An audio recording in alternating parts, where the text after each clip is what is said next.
को नष्ट करने की, काम क्रोध लोभ मोह और अहंकार रूपी पंच विकारों को नष्ट करने की आवश्यकता है।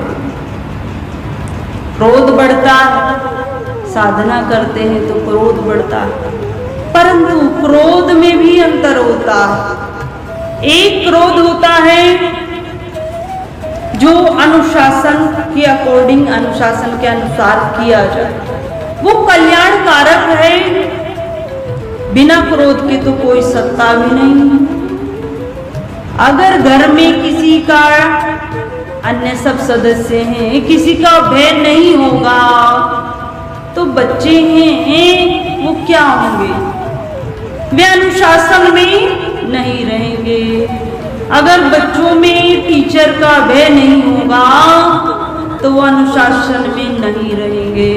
अगर एक शिष्य में अपने गुरु का भय नहीं होगा तो उसका उद्धार नहीं होगा, उसका कल्याण नहीं होगा।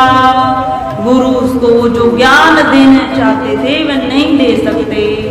तो बिना क्रोध के तो सत्ता है ही नहीं।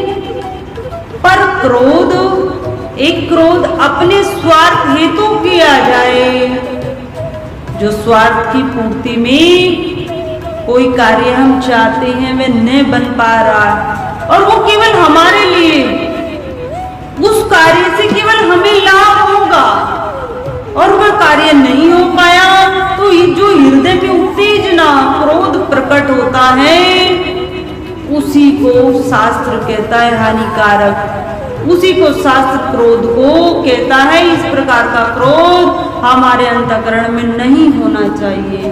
परंतु जो कल्याणकारी है ऐसा क्रोध सबके लिए हितकर है, ग्रंथों की मर्यादा हितकर है। एक बालक शयन कर रहा है दिन का समय और एक माता उसको जाकर उठाई, बेटा उठ जाओ, बेटा उठ जाओ, तुम्हें ट्यूशन जाना है, बेटा उठ जाओ। अब शास्त्रों में एक बात आई कि यदि सोते हुए किसी प्राणी को जगाया जाए तो ये ब्रह्म हत्या का पाप। यदि कोई सो रहा है ना ज्ञान निद्रा में, उसको जगाया जाए तो ब्रह्म हत्या का पाप। अब देखो हम तो ये ब्रह्म हत्या रोज करते हैं, हम तो रोज कर रहे हैं, माताएं कहेंगे हम तो रोज करते हैं और प्रातःकाल भी करते हैं, सबको उठाते हैं, ये तो रोज हो। परंतु उन माताओं से पूछो कि आप उनके कल्याण हेतु, आप उनके जीवन को अच्छा बनाने हेतु आप अपने बच्चों को जगा रही हैं। मेरा बच्चा स्कूल जाए, मेरा बच्चा ट्यूशन जाए, वो विद्या का अध्ययन करे, विद्या ग्रहण करे, तो इस प्रकार का व्यवहार कोई हानिकारक नहीं, कि कोई अहित हमारा ऐसा व्यवहार नहीं कर सकता। क्यों? क्योंकि उसमें सामने वाले व्यक्ति का हित है, हमारा हित नहीं है, अन्य व्यक्तियों का उसमें हित छिपा है। इसलिए इस प्रकार का क्रोध हानिकारक नहीं। गुरु विश्वामित्र जी को बहुत क्रोध आता था, अब वो तो गुरु थे, उनको बहुत क्रोध आता था और उनको ब्रह्मर्षि कहते। एक बार चर्चा चल रही, विश्वामित्र जी की क्रोध के कारण गुरु वशिष्ठ जी विश्वामित्र जी को कहते थे ये ब्रह्म ऋषि नहीं है, ये राज ऋषि, अर्थात इसमें रजोगुण प्रधान है, जिसमें क्रोध अति आता है, जिसको उसका रजोगुण प्रधान होता है, कि ये राज ऋषि ऐसा कहते हैं। और जहां पर भी कुछ चर्चा होती तो उनके नाम से पहले जो उनके आदर में सत्कार में लगाया जाता है तो वहां राज ऋषि कर देते, राज ऋषि विश्वामित्र जी ऐसा कहते। अब ये बात फैलती फैलती गुरु विश्वामित्र जी के कानों तक पहुंच गई। गुरु विश्वामित्र जी को पता लगा कि जो गुरु वशिष्ठ जी है ना वो मुझे राज ऋषि कहते हैं, कि वो ब्रह्म ऋषि नहीं है, वो तो राज ऋषि है। अति क्रोध उनके अंदर है। धीरे धीरे एक बार सहन किया, 2 बार सहन किया, अति क्रोध विश्वामित्र जी को आया।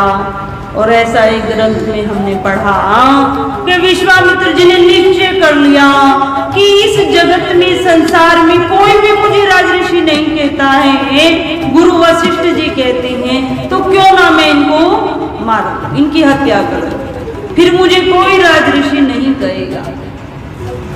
इस उद्देश्य से गुरु वशिष्ठ जी के आश्रम में आए, पता लगाया कि गुरु वशिष्ठ जी किस समय से अपने शिष्यों को शास्त्रों का अध्ययन कराते हैं और किस समय कहां पर रहते हैं।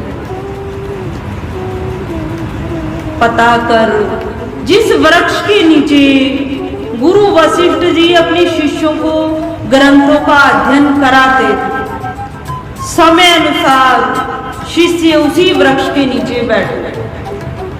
विश्वामित्र जी को पता लगा इस वृक्ष के ऊपर, इस वृक्ष के नीचे ऊंचे आसन पर गुरु वशिष्ठ जी बैठते।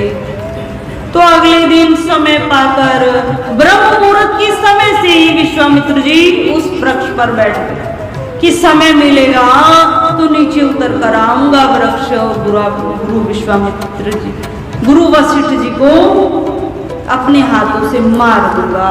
ऐसा निश्चय कर उस वृक्ष पर बैठ गए।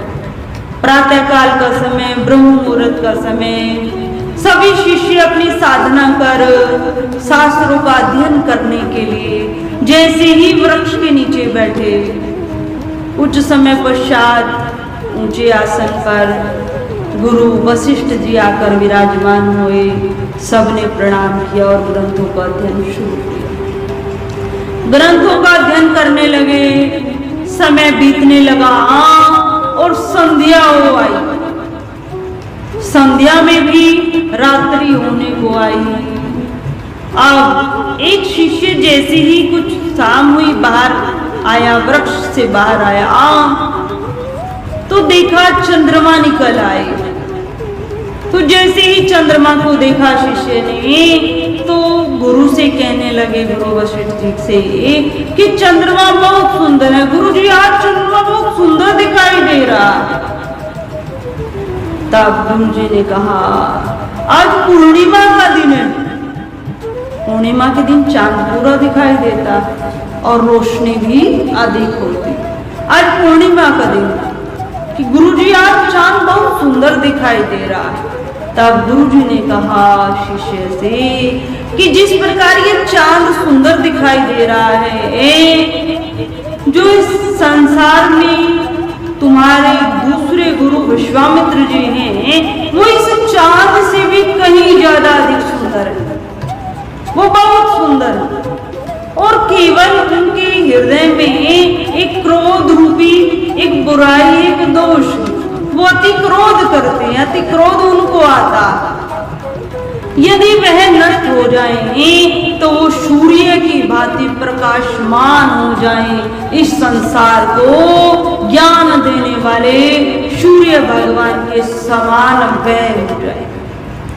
तो जैसे ही ये शब्द गुरु वशिष्ठ जी के, गुरु विश्वामित्र जी के कानों तक पहुंचे और उन्होंने इस शब्दों को सुना, तो जो हृदय में भाव लिए बैठे थे, कब मौका मिले और कब गुरु वशिष्ठ जी को मैं मारूं, वो जो भाव था वो गलकर खत्म हो गया, नष्ट हो गया, नष्ट हुआ।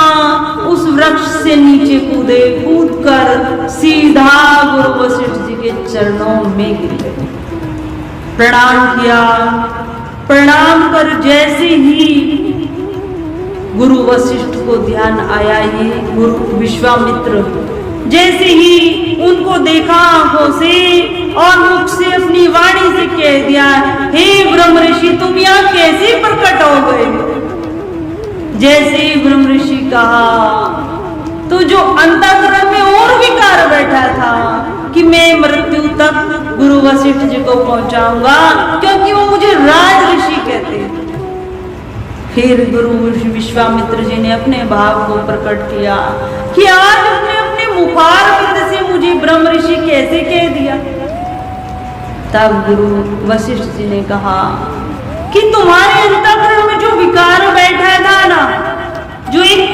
बैठा था क्रोध रूपी पक्षी जो हर समय तुम्हारे हृदय पर लगा रहता था, हे ब्रह्म ऋषि आज वो विलीन हो गया।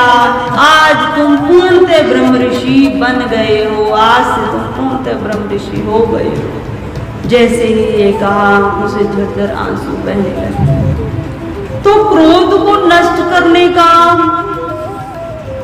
कुछ महत्वपूर्ण जो साधन, वो सबसे पहला साधन तो प्रेम है। प्रेम है, दया है, करुणा। जहां प्रेम है, दया है, करुणा है, वहां क्रोध रह ही नहीं सकता, स्वतः नष्ट हो जाएगा। जहां पर प्रेम है, करुणा। तो गुरु विश्वामित्र जी का, गुरु वशिष्ठ जी के माध्यम से ये दोष दूर हो गया। और वैसे भी विश्वामित्र जी ने क्रोध जहां जहां पर किया, उनका भी क्रोध कल्याणकारी ही रहा। जहां जहां पर भी क्रोध हुआ, श्राप दिया गया, जिसको श्राप दिया उसका कल्याण ही हो गया, उसका कल्याण।